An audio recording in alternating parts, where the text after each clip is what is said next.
ఈ రోజుల్లో ప్రపంచంలో ఒక మూలన ఏదైనా చిన్న సంఘటన జరిగినా దాని ప్రభావం గొలుసుకట్టులా మనందరిపై పడుతుంది. అలాంటి కొన్ని ప్రకంపనలు, వాటివల్ల కలిగే పర్యవసానాల గురించే ఈ విశ్లేషణ.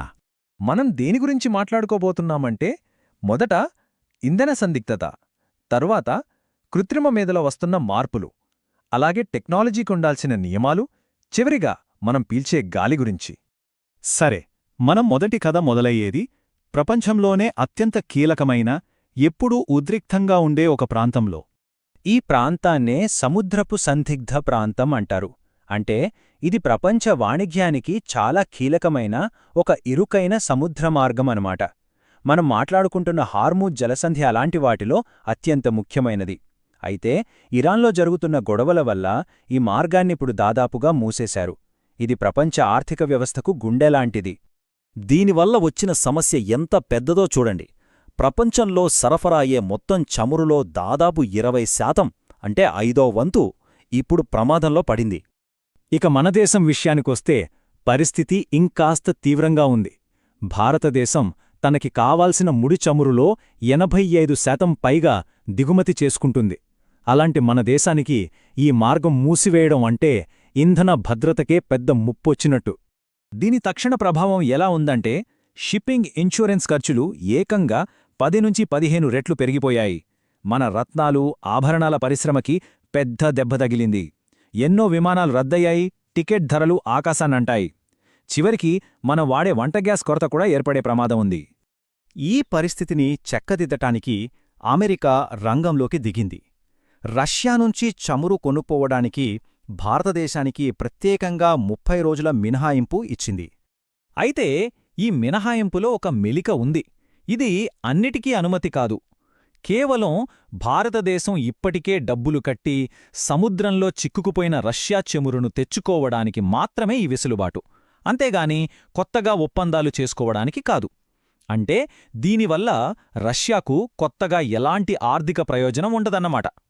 సహజంగానే ఈ విషయం మన దేశంలో పెద్ద రాజకీయ దుమారాన్నే రేపింది. ప్రతిపక్ష నాయకుడు మల్లికార్జున్ ఖర్గే గారు అన్నట్టు, భారతదేశ చరిత్రలో ప్రభుత్వం మమ ఇంధన భద్రత, స్వాతంత్ర్యం విషయంలో ఎప్పుడూ రాజీపడలేదు అని గుర్తుచేస్తూ దేశ వ్యూహాత్మక స్వయం ప్రతిపత్తిపై ఇది చాలా ప్రశ్నలను లేవనెత్తింది. సరే, ఇప్పుడు సముద్రం నుంచి టెక్నాలజీ ప్రపంచంలోకి వెళ్దాం. ఇక్కడ ప్రకంపనలు సముద్రంలో కాదు, సిలికాన్ వ్యాలీలో వస్తున్నాయి. ఈ ప్రకంపనకు కేంద్ర బిందువు ఏంటంటే, కృత్రిమ మేధ అంటే ఆర్టిఫిషియల్ ఇంటెలిజెన్స్ భవిష్యత్తు ఎలా ఉండాలనే దానిపై ప్రపంచంలోనే టాప్ 2 ఏఐ కంపెనీల మధ్య జరుగుతున్న ఒక పెద్ద యుద్ధం.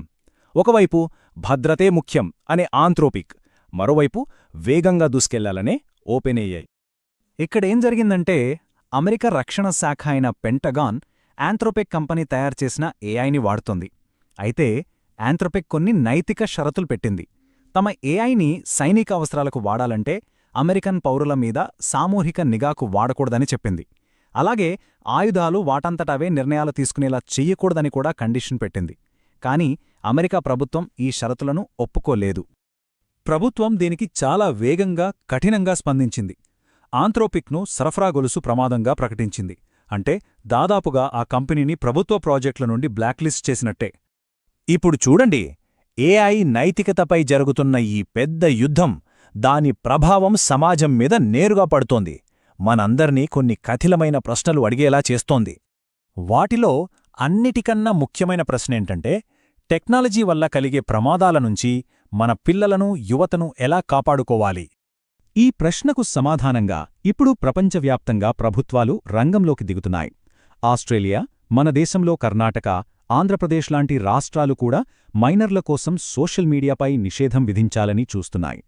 అయితే నిపుణులు ఏమంటున్నారంటే, ఇలాంటి నిషేధాలు అసలు సమస్యను పరిష్కరించలేవని. ఎందుకంటే వీటిని అమలు చేయడం కష్టం, యూజర్లు వీటిని సులభంగా దాటవేయగలరు.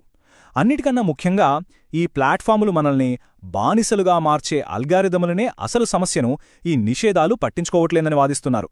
సరే, ఇప్పుడు మన చివరి అంశానికి వద్దాం. ఇది అన్నిటికన్నా చాలా వ్యక్తిగతమైనది.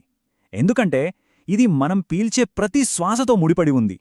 మనకు తెలియకుండానే నిశ్శబ్దంగా మనని దెబ్బతీస్తున్న ఒక పెద్ద సంక్షోభమిది. చూడండి, గాలి ఎంత స్వచ్ఛంగా ఉండాలనే దానిపై ప్రపంచ ఆరోగ్య సంస్థ అంటే WHO ఒక ప్రమాణాన్ని నిర్దేశించింది. దాని ప్రకారం గాలిలో PM2.5 అనే సూక్ష్మ ధూళికణాలు 5 మైక్రోగ్రాముల కన్నా తక్కువ ఉండాలి. కాని మన దేశంలో జాతీయ ప్రమాణం ఎంతుందో తెలుసా? ఏకంగా 40 మైక్రోగ్రాములు. అంటే WHO చెప్పిందానికంటే 8 రెట్లెక్కువ.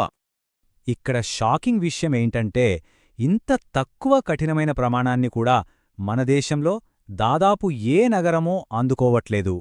ఇటీవల ఒక అధ్యయనంలో 240 భారతీయ నగరాల్లో 238 నగరాలు ఈ ప్రమాణాన్ని అందుకోవడంలో విఫలమయ్యాయి. ఈ చార్ట్ చూస్తే పరిస్థితి ఎంత దారుణంగా ఉందో అర్థమవుతోంది. మన జాతీయ ప్రమాణం 40 అయితే ఘజియాబాద్ లాంటి నగరాల్లో కాలుష్యం 172గా ఉంది. అంటే జాతీయ పరిమితి కంటే 4 రెట్లకు పైగా. ఢిల్లీ పరిస్థితి కూడా దాదాపు అలాగే ఉంది. ఇది కేవలం ఒక నెంబర్ కాదు. దీనివల్ల జరిగే నష్టం చాలా పెద్దది. ఇలాంటి గాలిని చాలా కాలం పాటు పీల్చడం వల్ల ఢిల్లీ ప్రాంతంలో నివసించే వారి ఆయుర్దాయం ఏకంగా 8 సంవత్సరాల వరకు తగ్గిపోవచ్చని అంచనా. ప్రపంచంలో జరిగే ఘర్షణల దగ్గర నుండి మనం రాసే కంప్యూటర్ కోడ్ వరకు, మనం చేసే చట్టాల వరకు ప్రతి ప్రకంపనకు ఒక పర్యవసానం ఉంటోంది. అంతర్జాతీయ ఆర్థిక వ్యవస్థను కుదిపేసే ప్రకంపనల నుంచి మనం పీల్చే గాలిలో నిశ్శబ్దంగా మనల్ని చంపేసే ఈ సంక్షోభం వరకు ఈ సంఘటనలన్నీ ఒకదానితో ఒకటి ముడిపడి ఉన్నాయి. ఇవన్నీ మనల్ని ఒక చివరి ప్రశ్న దగ్గర నిలబెడుతున్నాయి. అసలు మనం పీల్చే ఈ గాలికి మనం చెల్లిస్తున్న నిజమైన వెల ఎంత?